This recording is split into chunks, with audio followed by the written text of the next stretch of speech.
Hello，大家好，歡迎收睇 Global X ETF 特約嘅 ETF 自選之道啊！咁今日嘅嘉賓咧就有譚志樂 Arnold 啦，同埋咧就係楊穎瑤 Polly 喺度嘅，兩位好。大家好，Cherry 好。又見面啦。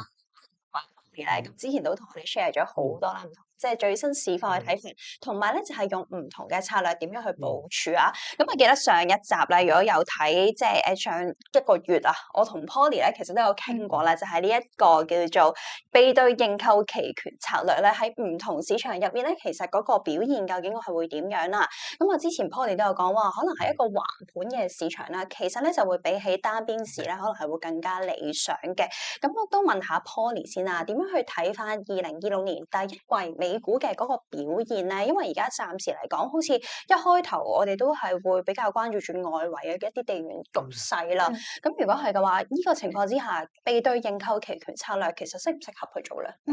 好啊，咁多謝 Cherry 嘅問題啦。咁大概好簡單咁講一講，而家美股個市場係點啦，或者大家個睇法係點樣嘅。咁因為其實好似 Cherry 所講，外圍嘅環境啦，就算可能係周邊國家又好，或者唔同地區都好啦。咁 even 美股嘅市場咧，都維持一個比較動盪嘅局面嘅。咁尤其是有 Trump 唔同嘅政策啦，或者唔同嘅 actions 啦，咁令到好多人咧或者機構咧都好難去 predict 到個 market 嘅。咁希望就可以即係刺激到個供應鏈啊，咁帶動啲企業盈利增長咯。咁但係同一時間其實都會有啲可能譬如有啲通脹壓力啦，即係可能自身問題，大家會 concern 比較多嘅。咁因為聯儲局個減息嘅步伐都似係會放緩，咁地緣政治又唔確定，咁所以即係唔好話 cover 唔 cover call 啦。咁但係其實大家都反而比較着重於就係一啲 index 為主嘅 product 嘅，即係可能大包圍啲咯，去分散個風險咯。譬如啲 S&P 500啊，或者係 Nasdaq 100等等嘅即係 product 去幫手做一啲部署。咁所以變咗即係由上上落落嘅市況之下咧，咁 cover call 就好似上集咁樣講到啦，就係反而係個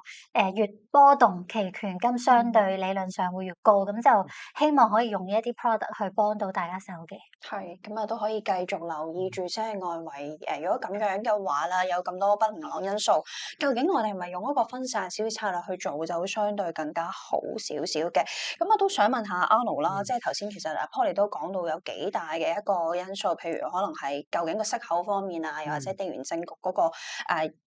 走勢嘅，咁你點樣睇呢啲情況對於美股嘅嗰個影響咧？其實嗱，息口上面我哋都睇仲會減，但係要留意翻嚟。如果你講緊喺上年2025年啦，大家會圍繞住係減息，因為個減息週期的確係由2025年開始啟動。但係如果你講緊2026年，就算講減息啦，其實反而多咗好多聲音講緊個嘅減息週期去到尾聲，即係講緊可能減多幾次就唔減啦，係有機會出現緊呢個狀況。因為最主要個原因，大家對股市後市啊或者經濟前景其實都仲係好樂觀，因為個原因就係覺得 AI 嘅出現啦，可以令到成個社會提效等等。喺過去一年的確見到係有個好大嘅實際幫助出到嚟，所以我哋唔認同會有啲咩 AI 泡沫嗰啲狀況喺度。但係留意翻呢個過程上面啦，亦都導致到就係個通脹個壓力好大。但係代唔代表唔減息就等於一定跌落去？咁唔係嘅。其實而家講緊有好多方法，就係想目標講緊今年嗰啲貨幣政策、財政政策嘅措施啦，係諗辦法去壓低個長債息率為主，包括講啲銀行業放寬嘅監管機構消息、監管措施等等啦。嗱，咁所以我覺得講緊如果你話個走勢上面啦，其實美股而家最主要面對住嘅問題係啲咩啊？有好多新研發，譬如大家近期聽到啲外太空啊等等，嗱冇人保證成功嘅啲嘢，咁會有好多個股營運風險喺入邊，可能講緊一間公司失敗，但可能有其他公司成功嘅狀況，咁你買正間失敗咗嘅公司，可能會有問題。嗱，咁但係如果你通過指數去分散投資風險啦，好有效對沖呢一個狀況。但係與此同時，因為講緊無論指數又好，好多個股都好啦，個估值喺個比較高嘅位置，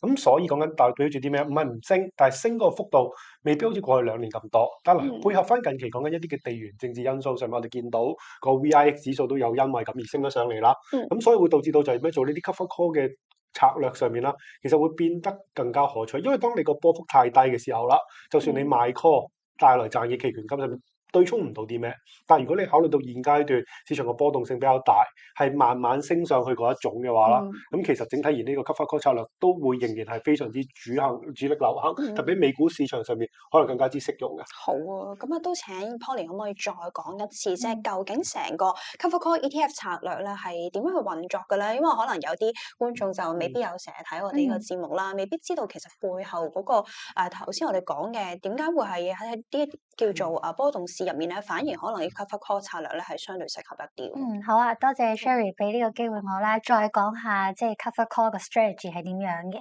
咁都講多少少個 background 啦。咁點解 Global X 咧會即係首先係香港第一間會出 cover call strategy，係因為佢個市一開始咧最好賣咧，其實係有我哋3416嗰隻嘅。咁第一層資產就係用國企指數啦。咁國企指數即係一路都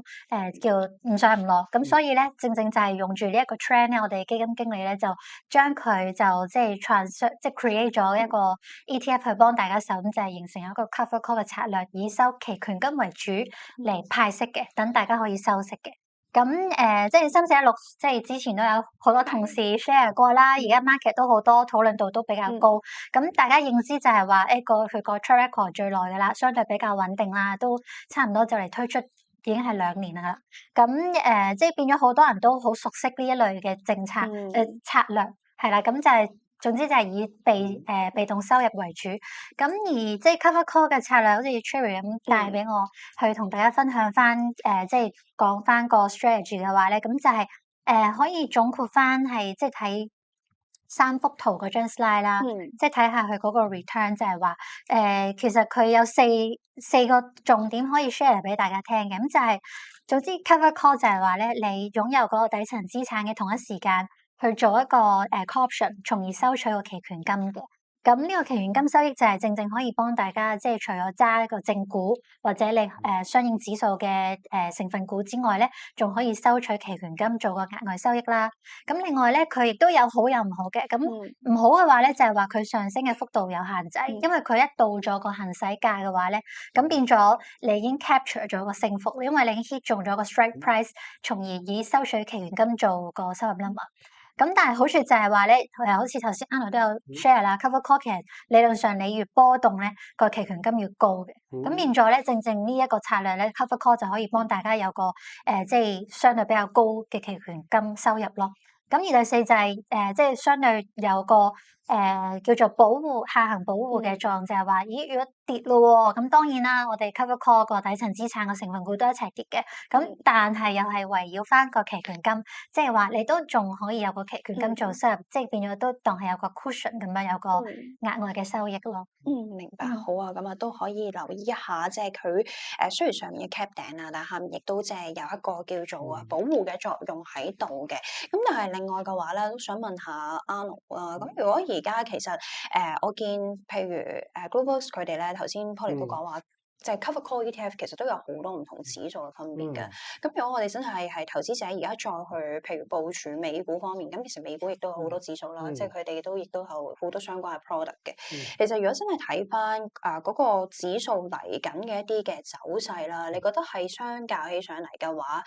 邊一類型可能係會比較波動性大一啲啊？又或者嗰個方向啊，會係即係向上定向落多？以今年嗰個科技主題由以往嘅 AI 可能數據中心啦，演變到我哋啱啱提及有啲近期聽嗰啲量子計算啊、外投，全部都係啲叫做高風險議題，個波動性預咗會大嘅。咁所以如果你講緊追蹤翻納指嗰一類型嘅指數做 cover call 上面啦，嗱雖然呢啲股份上面好大上大落嘅狀況，咁但係其實如果你考慮翻，上年第4季市場已經淡咗一段時間，好多科技泡沫嘅聲音大家都聽過啦。喺現階段嚟講啦，反而講緊有機會就係之前拉到個波動好高，反而講緊嚟緊未來個波幅會有機會慢慢收窄落去。除非就係講緊好似 SpaceX 上市啊，或者佢哋發射火箭上面出現啲好大嘅根本性事件改變啦，否則嘅話其實現階段科技股嗰個波動率啦嚟做 cover call 係會有個好大嘅吸引力。因為其實你留意翻呢個 cover call 嘅 strategy 啊，即係個策略上面啦，主要個目的係創造被動收入。即係你通過靠賣期權金嚟產生一啲收入，但其實你賣期權金嘅代價就係講緊會燒零 set 咗個頂。咁就算科技股升好多，可能佢未必跟得足，但係佢會有個可觀嘅期權金派，你個底層資產都係受到保護，呢個先係成個備對個最主要嘅目的。咁但係當然講緊啦，其實如果你話追整體大盤指數上面好似標普500咁，你考慮到就成個大宏觀經濟比較穩定啦，慢牛性質上面啦，咁你又講除咗收息之外，亦都希望整體個股價上面比較穩定翻啲啊，或者有少少嘅漲幅喺度上面啦，揀一啲唔容易跑輸翻。即係成個喺牛市升嘅過程上面，可以都跟到少少嘅話，標普500嗰個防守性又可能會比較大少少，咁所以各有各嘅好處嘅。咁我覺得主張對於如果真係創造被動收入嚟講啦，科技股會比較吸引。好啊，同埋其實如果相較起上嚟啦，譬如最近其實真係標指道指咧喺1月頭嘅時候，真係個表現其實比納指係更加好一啲嘅。咁想問下Polly 啦，如果係頭先我哋都講話，可能就係用翻一個叫做比較波動市之下咧，啲 cover call 表現會比單邊嘅會好一啲嘅話咧，咁其實會唔會真係過去呢大半個月嚟講啦，啲投資者始終都可能揀翻納100或者納指相關嘅一啲 cover call 嘅產品多過用譬如標指等等去部署。其實呢個都有投資者問翻我哋嘅，即係我哋其實上年啦8月同9月都分別推出咗就係 S&P 500同埋 Nasdaq 100嘅 cover call ETF 嘅。咁即係當然好似 Cherry 咁講啦，大家都會想知應該揀邊隻咧咁樣。咁其實咧當然即係趁呢個機會都想口頭同大家講下兩隻嘅分別啦。咁首先講下就係 S&P 500嘅號碼就係3415。係3415，咁就係S&P 500顧名思義就係美國最大嗰500間上市公司啦。咁個行業分佈比較即係分散嘅，有 IT、金融、醫療、消費、energy 等等咁樣。咁變咗，如果你話我想有美股嘅即係 exposure，但係又唔想太集中1兩個 sector 或者數量少啲嘅公司嘅話咧，咁 S&P 就係買晒入面我哋所有成分股我都會買嘅。咁然後咧就會做基金經理就會做個 call option 咁樣咯，去收期權金咯。咁 S&P 500有500間公司喎，咁所以咧佢即係拆翻開去睇咧，佢成個波動率咧相對比較低嘅。咁變咗即係如果你話覺得一段時間內好似啱分析咁樣，美股係似係會橫行或者都會升嘅，但係又唔想即係太波動嘅話咧，咁可以用S&P 3415呢一隻咧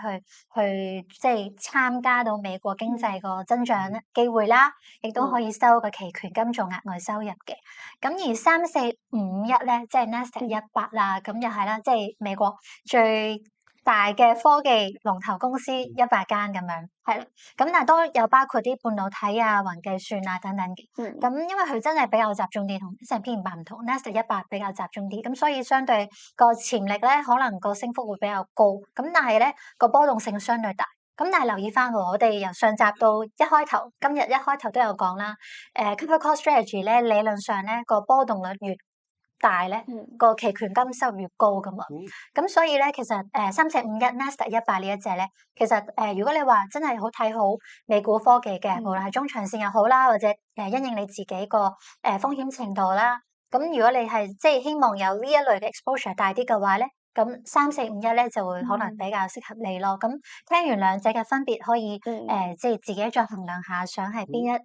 邊產品嗰度即係去做個部署嘅。好啊，咁其實甚至話，如果真係用一個最大嘅分散嘅邏輯去睇嘅話，其實兩個指數同樣一齊去做，亦都係 OK 嘅。即係頭先我哋一路都講話，即係其實分散就係即係再好少少要考慮嘅一樣嘢啦。咁但係另外嘅話咧，亦都想去望一望派息方面啊。如果比較起上嚟嘅話咧，因為其實兩隻咧，我見佢哋嗰個派息嘅時間，譬如除淨啊，又或者係派息嘅日期都一樣啊。3451啦，3415都係已經1月16號除淨啦，同埋1月23號已經派咗息㗎啦。咁每股分別咧就係3451就派0.81啦，而3415咧就派0.77港元嘅。咁都想問下 Polly 嚟緊嗰個派息政策係咪都係繼續會維持？譬如可能1個月就派一次息咁樣。多謝 Cherry 呢個問題啦。咁其實咧。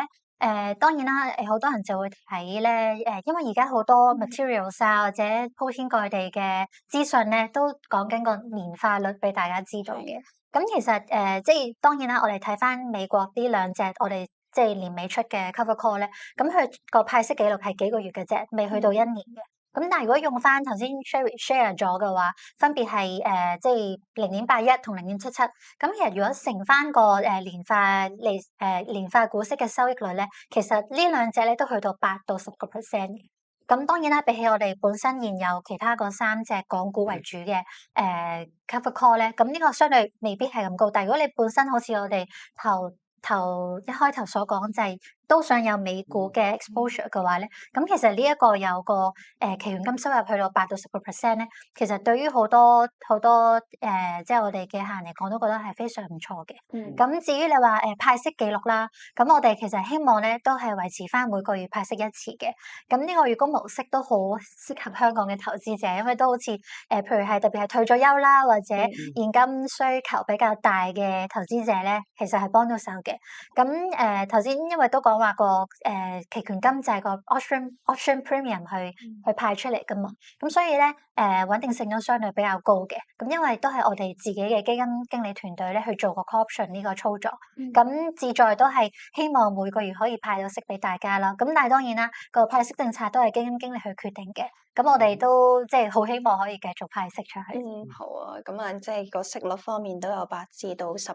而即係其餘嘅一啲港股嘅 ETF 亦都好吸引啦。即係個息率方面，喺 GlobalX 嘅一啲譬如港股方面嘅 ETF，之前都有同 Poly 嘅同事亦都傾過啦。咁譬如頭先 Poly 都講話比較受歡迎嘅，譬如3416呢啲，其實亦都好多投資者關注。我諗可能佢哋就已經有港股方面嘅 ETF 嘅 exposure，分分鐘可能就想再擴闊下，好似 Poly 咁講，就有埋美股方面嘅一個 exposure，咁都可以再睇埋美股方面嘅 cover call 嘅 ETF 嘅。咁如果係，不如就問埋 Arnold 啦。頭先美股我哋已經傾咗啦，咁但係港股方面嚟緊嗰個走勢咧，你覺得係相對美股嘅其實會點咧？因為譬如一啲地緣嘅政局嘅因素啦，其實最近好似纏繞美股係相對比較多一啲，港股反而個反應未必係太過直接。因為最主要係針對翻講緊可能美國同歐洲為主啦。你相反地講緊港股，近期仲甚至有利好消息添，包括講緊可能中美上面 TikTok 啊嗰啲相關事件上面。咁所以留意翻啦，有陣時呢啲 cover the call 嘅策略上面啦，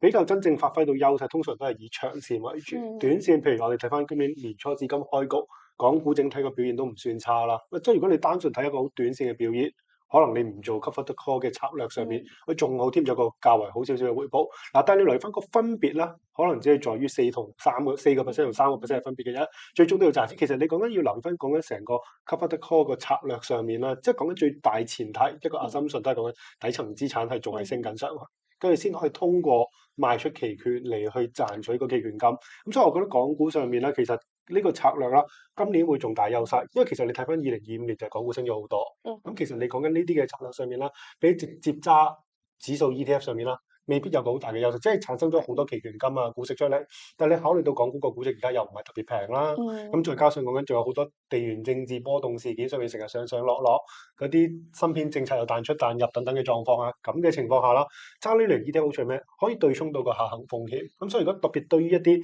被動，但係又講緊相對地希望高風險得嚟，可以有少少底層資產保護嘅情況下啦，呢個策略我都相信係會繼續流行。好啊，咁啊，即係都可以再去睇埋啦，就係無論美股定係港股方面嘅 cover call 嘅 ETF。咁但係另外咧，就係講緊呢個亞洲嘅市場咧，其實都係好多投資者係熱炒緊一堆嘅叫做儲存芯片嘅股份。哇，好誇張喎！即係譬如呢個三星電子啊、SK 海力士咧，係完全冇殺過掣咁滯嘅喎。即係就算係不斷咁樣維持喺個高位嗰度啦，冇乜點回調過嘅。即使你望翻甚至係台灣方面台電咧，其實之前公布嘅業績都係好過市場嘅預期，始終都係估成個板塊個行業都仲係一個增長非常之高速嘅一個情況。咁會唔會都問下 Poly 最近係咪啲半導體相關嘅 ETF 其實都好受投資者青睞咧？係啊，其實我哋因為 GlobalX 都有出到即係半導體相關嘅 ETF 嘅，即係無論係唔同嘅地區啊，都可以俾大家做個參考咯。咁至於你話半導體，其實大家最 focus 嘅就係最近出咗業績嘅，即係 TSMC 啦。咁佢個營收個 revenue 咧已經係增加咗25%啦，個毛利率係 over 個 expectation。咁變咗係受惠於其實即係個 AI 晶片咁樣去爆發咧。咁所以其實大家對呢一個 sector 咧係繼續睇好嘅。點解咧？因為頭先譬如即係啱我都有 share 到啦，AI 應該係唔會有泡沫爆破，因為實在係太 hit 同埋真係太應冇話缺，用到，係啦，我覺得太應應用到啦，一個用到啦，最主要嘅分別係啊。係，係，咁至於你話啊，講到 TSMC 咧，因為大家都好關注啦，咁佢個封裝技術咧係相對比較先進，咁所以其實佢嘅訂單咧已經滿到去2026 first half 噶啦。咁其實我哋 Globex 都有出到啲即係 article 咧去 share 翻，講翻即係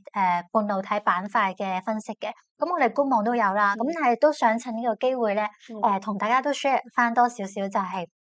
半導體板塊咧，絕對係會繼續有個好處，就係因為咧，佢個 AI 同埋雲端個邊緣計算嘅 motivation 之下咧，其實2026年預計個全球經濟繼續增長啦，咁台積電係會帶動咗成個 SOX 嘅指數會繼續上漲嘅，咁變咗即係大家好關注 TSMC 之外，其實佢連帶相關嘅 product 都可以考慮咯，咁就唔使話即係太 focus 話一兩隻嘅，咁變咗就可以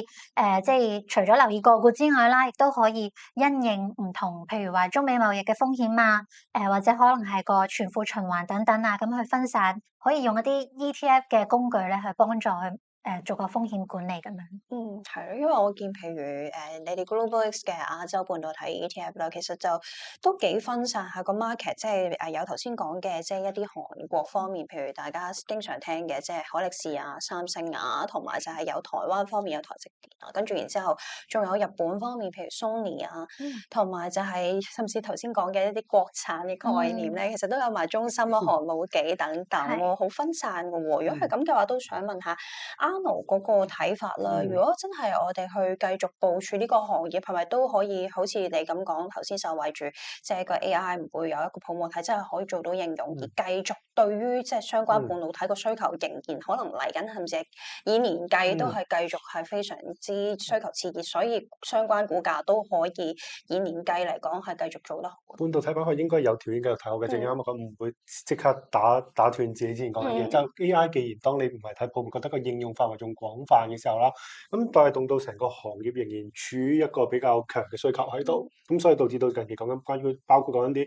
儲存芯片啦，除咗你講緊咩海力士啊、三星之外，大家喺美股上面見到美光啦、閃迪啦，或者講緊好多儲存芯片上面都係一樣有個好明顯嘅上漲喺度，甚至喺港股 IPO 市場上面做一啲叫做儲存芯片嘅 IPO，好多都升得好犀利。嗱，咁但係要留意翻啦。我諗半導體呢個行業，大家固然好簡單個邏輯就係講緊用 AI，所以要用好大需求咁樣話落去。但係其實個行業本身係充滿好多風險嘅，因為講緊本身好多先進嘅研發技術啦，譬如你台積電而家就唔係主力做啲儲存芯片嘅，點解佢一直以嚟強勢就包括一啲好複雜嘅叫做封裝技術啊、包裝技術等等。咁呢啲技術就冇人保證就一定成功嘅，咁所以一旦有啲咩差池、市場落差，可以突然間有個好短線嘅深度調整。咁你通過 ETF 去分散投資啦，我覺得往往一定唔係一件壞事。打個比喻，好似講緊近期 Intel 嗰啲升咗好多，出完業績跟住跌落嚟，你會問點解個狀況？但係如果你通過分散投資啦，我覺得有機會。咁特別考慮到今年個主題係集中可能比較多喺啲記憶體上面啦，亞洲市場上面嘅半導體啦。可能整體而言個驚喜會比較大。好啊，咁啊，可能即使整體成個行業叫做即係受惠住 AI，但係個別嘅公司咧，可能就要留意翻佢哋嘅一個可能質啦，即係會唔會有一啲風險因素係不能夠忽略嘅。咁所以可能用翻 ETF 去做，就會相對嚟講咧叫做可以穩陣一啲啦。咁如果係都想問下 Polly 啦，咁但係其實我都知道坊間其實唔少嘅一啲相關嘅 ETF 㗎。咁呢一隻嘅3119亞洲半導體 ETF 啦，Global 你出嘅呢一隻，其實對於其他嘅有何優勢喺度咧？咁點解係亞洲半導體咧？咁其實因為我哋即係 Global 啊基金團隊嗰邊咧，其實就見到成個 AI industry 咧，真正去托得起啦，尤其是用今年年頭去睇嘅話咧，其實好似 Anno 所講，已經係由設計主導變咗係製造主導啦。即係其實由晶圓代工啊、封測啊、記憶體啊，幾乎呢啲核心嘅嘢咧，都係即係亞洲公司去做咁樣咯。咁而319咧係我哋嘅亞洲半導體 ETF 啦，咁其實都有啲叫做投資亮點咧，都想帶俾大家知道嘅。咁就係話佢有三大嘅持股咧，嗯即係個熒幕都可以睇到啦。佢有三大嘅持股咧，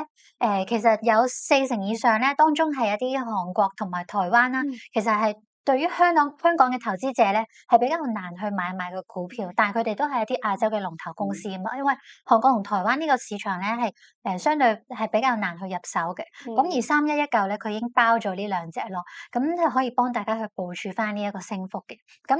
而即係都講多少少就係韓國嗰個記憶體晶片啊，即係SK Hynix 啊、Samsung 呢一啲啊，咁佢主導咗全球嘅 HBM 嘅。咁我自己即係做即係學嘢嘅揾資料嘅時候咧，就即係都想同大家講多少少，就係話 HBM 即係 High Bandwidth Memory 高頻寬記憶體啦。咁其實好簡單，就係話佢哋如果係要 AI 應用嘅話，其實係要需要大量嘅記憶體噶嘛。即係你就算而家自己用 AI，你都會成日 search 嘢啊，佢都俾咗好多資料你。其實背後係要好多 data，甚至係 data center 去 support 嘅。咁變咗好多科技公司咧都 invest 咗唔少資金去做大呢一個 AI industry 咯。咁所以變咗咧，佢哋要需要更加多嘅 HBM，嗰個需求咧係非常之大。咁而龍頭就係韓國呢兩間，咁我哋3119咧都有爆到嘅。咁而第二樣嘢啦，就係回應翻上一 part 都有講到，就係個 TSMC 佢其實都有 create 到個 ecosystem 嘅，因為佢有70%嘅半導體製造咧係 supply 俾 NVIDIA、Apple 呢一啲頂級嘅 brand，啲晶片係佢哋做，咁變咗其實就佔咗好大嘅 market share。咁然後個需求又一路升啦，咁變咗其實佢已經係去到一個不可或缺嘅公司噶啦。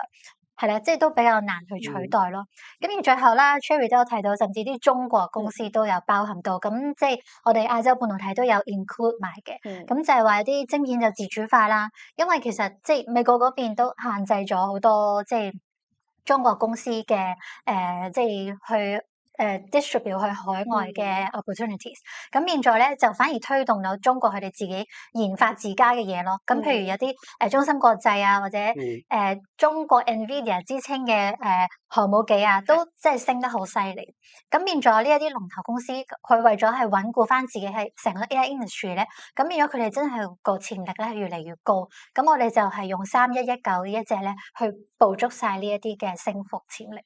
好啊，咁真係可以非常之分散到唔同嘅地區啦，同埋即係唔同嘅叫做 target 翻唔同嘅一啲可能技術嘅一啲公司嘅。咁如果係就問下 Arnold 啦，當中即係有咁多隻話選擇都已經包含咗喺隻3119入面啦。如果真係要揀，譬如可能邊一間公司嘅前景，你可能相對嚟講睇好一啲嘅，你會唔會有心水咧？咁海力士同三星的確講緊喺今年個優勢會比較大嘅，最主要提及到就係講緊啱提及到 HBM 呢個最主要因素啦。